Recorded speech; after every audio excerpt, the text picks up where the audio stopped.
আসসালামু আলাইকুম। সকলকে আমন্ত্রণ আনন্দ টিভি সংবাদে। আপনাদের সঙ্গে আছি আমি ছোঁয়া খন্দকার।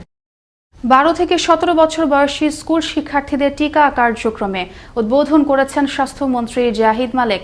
সোমবার সকালে রাজধানীর মতিঝিল আইডিয়াল স্কুল অ্যান্ড কলেজে ভ্যাকসিন কার্যক্রমের উদ্বোধন করেন তিনি। এ সময় স্বাস্থ্যমন্ত্রী জানান, আগামীকাল থেকে রাজধানীর 8টি কেন্দ্রের শিক্ষার্থীদের টিকা দেয়া হবে। প্রতি কেন্দ্রে 5,000 করে, রাজধানীতে প্রতিদিন 40,000 ভ্যাকসিন দেওয়ার পরিকল্পনার কথা রয়েছে বলেও জানান তিনি। এদিকে একই অনুষ্ঠানে এসএসসি ও সমমানের পরীক্ষার্থীদের অগ্রাধিকার ভিত্তিতে করোনা টিকা দেয়া হবে বলে জানিয়েছেন শিক্ষামন্ত্রী ডাক্তার দীপু মনি। বলেন, পরীক্ষা শুরুর আগে এ স্তরের শিক্ষার্থীদের টিকা কার্যক্রম শেষ করার চেষ্টা করা হবে। আধুনিক যুদ্ধক্ষেত্রে প্রযুক্তিগত অগ্রগতির সাথে সামঞ্জস্যপূর্ণ অত্যাধুনিক, বাস্তবমুখী এবং উদ্ভাবনী চিন্তা চেতনা সম্পন্ন প্রশিক্ষণের ওপর গুরুত্ব দিতে হবে বলে জানিয়েছেন সেনাপ্রধান জেনারেল এস.এম. শফিউদ্দিন আহমেদ। সোমবার সকালে খুলনার জাহানাবাদ সেনানিবাসে সেনাবাহিনীর আর্মি সার্ভিস কোরের 40তম বাৎসরিক অধিনায়ক সম্মেলনে তিনি একথা জানান। আবারও দেশের খবর।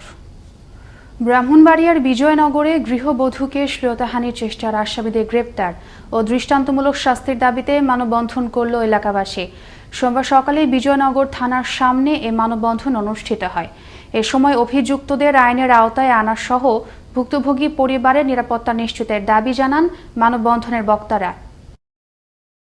নোয়াখালীর বেগমগঞ্জে মাদক ও ইফটিজিংয়ের বিরুদ্ধে মানববন্ধন ও বিক্ষোভ করল এলাকাবাসী। সোমবার দুপুরে উপজেলার আমানুল্লাহপুর ইউনিয়ন পরিষদের সামনে অনুষ্ঠিত হয় ঘণ্টাব্যাপী এ মানববন্ধন। এ সময় ইউনিয়নে মাদক বিরোধী অভিযান সহ মাদক ব্যবসায়ীদের গ্রেফতারে প্রশাসনের সহযোগিতা কামনা করেন বক্তারা। অনুষ্ঠিত হল নারায়ণগঞ্জ জেলা টেলিভিশন জার্নালিস্ট অ্যাসোসিয়েশনের ত্রিবার্ষিক সম্মেলন ও ফ্যামিলি ডে। গতকাল দিনব্যাপী জেলার পঞ্চবটির একটি বিনোদন কেন্দ্রে এ সম্মেলন অনুষ্ঠিত হয়। এতে আগামী 3 বছরের জন্য নাফিস আশরাফকে সভাপতি এবং রফিকুল ইসলামকে সাধারণ সম্পাদক করে 9 সদস্য বিশিষ্ট কমিটি গঠন করা হয়। দেখছেন আনন্দ টিভি সংবাদ, সঙ্গে আছি ছোঁয়া খন্দকার।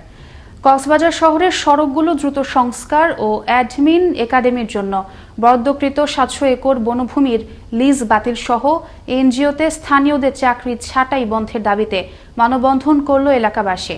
সোমবার দুপুরে জেলা প্রশাসকের কার্যালয়ের সামনে আমরা কক্সবাজারবাসী ও কক্সবাজার সোসাইটির ব্যানারে এ মানববন্ধন অনুষ্ঠিত হয়। এতে সভাপতিত্ব করেন বীর মুক্তিযোদ্ধা মোহাম্মদ আলী।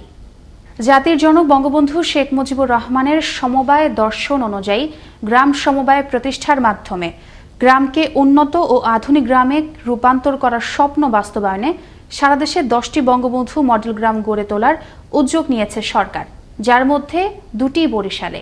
এদিকে অনুষ্ঠিত হল বঙ্গবন্ধু মডেল গ্রাম প্রতিষ্ঠা পাইলট প্রকল্পের অংশগ্রহণ, অবহিতকরণ ও উদ্বোধন অনুষ্ঠান। বরিশাল থেকে কাজী আলামিন জানাচ্ছেন বিস্তারিত। বঙ্গবন্ধুর সমবায়ের ভাবনার বাস্তবায়নে দেশের প্রতিটি গ্রামকে শহরে রূপান্তর করতে চান প্রধানমন্ত্রী। তারই অংশ হিসেবে প্রাথমিক পর্যায়ে সারা দেশে 10টি বঙ্গবন্ধু মডেল গ্রাম গড়ে তোলার উদ্যোগ গ্রহণ করেছেন সরকার। এর মধ্যে বরিশালের গৌরনদী উপজেলার হোসনাবাদ ও মুলাদী উপজেলার কাজিরচর গ্রামকে বঙ্গবন্ধু মডেল গ্রাম হিসেবে গড়ে তোলার ঘোষণা দেওয়া হয়েছে। কৃষি ও মানব সম্পদকে সর্বোত্তম ব্যবহারের মাধ্যমে কর্মসংস্থানের সৃষ্টি করে ব্যাপক উন্নয়ন করাই বঙ্গবন্ধু মডেল গ্রাম প্রতিষ্ঠা করা মূল উদ্দেশ্য।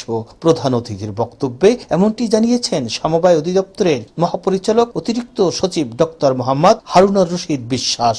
এখানে দেখতেই পাচ্ছেন যে এই প্রজেক্টের মাধ্যমে প্রান্তিক জনগোষ্ঠীর মান উন্নয়ন করা খুবই যৌক্তিক এবং মাননীয় প্রধানমন্ত্রী যে বলেছে একটি গ্রাম একটি শহর যে কনসেপ্ট, সেই কনসেপ্টটি পুরোটাই এখানে বিদ্যমান আছে।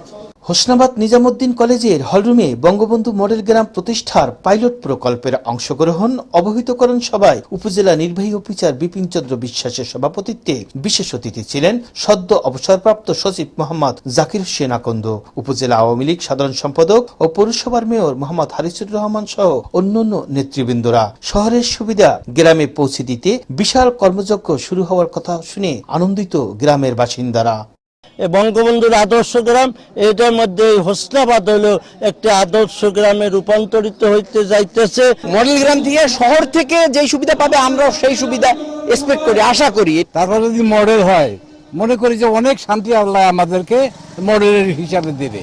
মডেল গ্রাম হলে সুযোগ সুবিধা পাওয়ার আশা আছে, আমাদের দেশটা উন্নত হবে, উন্নয়ন হবে আমাদের এলাকার। এইখানে মূলত আসা হয়েছে হোসনাবাদ মডেল হোসনাবাদ করার জন্য। এই প্রত্যন্ত অঞ্চল মডেল গ্রাম বাস্তবায়ন হলে কমবে দারিদ্রতা, বাড়বে কর্মসংস্থান, আধুনিক সুযোগ সুবিধা পাওয়া সহ উন্নত জীবনযাপনের প্রত্যাশা সাধারণ মানুষের। কাজী আলামিন, আনন্দ টিভি, হোসনাবাদ, গৌরনদী, বরিশাল। আসছে 11 নভেম্বর জামালপুর সদরের ইউনিয়ন পরিষদ নির্বাচন উপলক্ষে প্রতিদ্বন্দ্বী প্রার্থীদের সাথে অনুষ্ঠিত হলো আচরণবিধি প্রতিপালন ও আইন শৃঙ্খলা সংক্রান্ত এক মত বিনিময় সভা।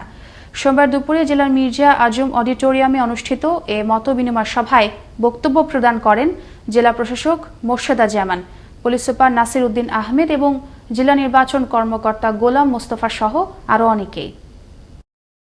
রবিবার রাতে ঢাকার কেরানীগঞ্জের কালিন্দির চড়াইল বালুরমাঠ এলাকায় অভিযান চালিয়ে অটোরিকশা চোর চক্রের 3 সদস্যকে গ্রেপ্তার করেছে র্যাব। এ সময় তাদের কাছ থেকে উদ্ধার করা হয় চোরাইকৃত 4টি অটোরিকশা। সোমবার দুপুরে এক প্রেস বিজ্ঞপ্তিতে এ তথ্য নিশ্চিত করেন র্যাব 10 CPC 2 এর company commander major Shahriar Adnan. মাদারীপুরের কালকিনিতে ভাগ্নির জানাজা শেষে বাড়ি ফেরার পথে পূর্ব শত্রুতার জেরে দুলাল কাজী নামের এক কৃষককে কুপিয়ে জখম করে দুর্বৃত্তরা। আহত দুলালের চিৎকারে আশপাশের মানুষ ছুটে এলে পালিয়ে যায় দুর্বৃত্তরা। পরে তাকে উদ্ধার করে হাসপাতালে পাঠানো হয়। গেল রাতে উপজেলার কাছারিকান্দি এলাকায় ঘটে এ ঘটনা। এদিকে অপ্রীতিকর ঘটনা এড়াতে এলাকায় অতিরিক্ত পুলিশ মোতায়েন রয়েছে বলে জানান কালকিনি থানা ভারপ্রাপ্ত কর্মকর্তা ইশতিয়াক আশফাক রাসেল। বগুড়া সদরের আওয়ামী লীগ নেতা রাজ্জাকের ওপর হামলায় জড়িতদের গ্রেফতারের দাবিতে মানববন্ধন করল এলাকাবাসী।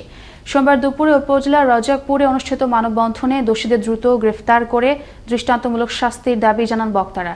মানববন্ধনে উপজেলা যুবলীগ ও মৎস্যজীবী লীগ সহ স্থানীয় গণ্যমান্য ব্যক্তিবর্গ অংশ নেন।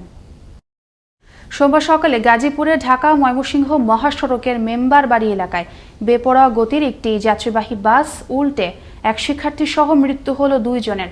এতে আহত হন আরও বেশ কয়েকজন যাত্রী। খবর পেয়ে নিহত ও আহতদের উদ্ধার করে হাসপাতালে পাঠায় পুলিশ। দুর্ঘটনা কবলিত বাসটি থানায় নিয়ে যাওয়া হয় বলে জানান মাওনা হাইওয়ে থানা ভারপ্রাপ্ত কর্মকর্তা কামাল হোসেন। এবার আবহাওয়া সংবাদ।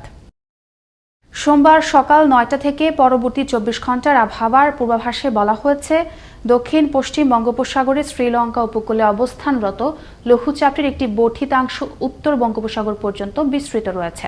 এছাড়া দেশের অন্যান্য স্থানে অস্থায়ীভাবে আংশিক মেঘলা আকাশ সহ সারা দেশের আবহাওয়া শুষ্ক থাকতে পারে।